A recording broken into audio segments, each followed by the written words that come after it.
అయితే నీవు అన్ని విషయములలో మితముగా ఉండుము, శ్రమపడుము.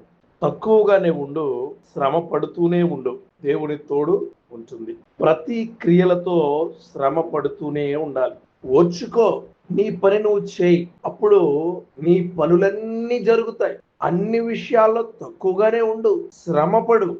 గుర్తుపెట్టుకోవాలా, మన శ్రమను వదలకూడదు, మన కష్టాన్ని వదలకూడదు, మనకున్న ఇబ్బందిని వదలకూడదు, మనకున్న పరిస్థితిని వదలకూడదు. ప్రతి దానిలో శ్రమ పడుతూనే ఉండాలండి. ప్రతి దానిలో శ్రమే నీకు ఆయుధాన్ని ఇస్తుంది.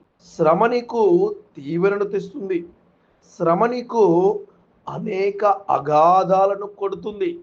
శ్రమ నీకు ఇబ్బందికరమైన ప్రయత్నాలను సుసంపన్నమైన ప్రయత్నాలుగా మారుస్తుంది. శ్రమ పడాలి. శ్రమ అనేది దేవుడు నీకు సూచిస్తున్న గొప్ప గుణం, గొప్ప వాగ్దానం.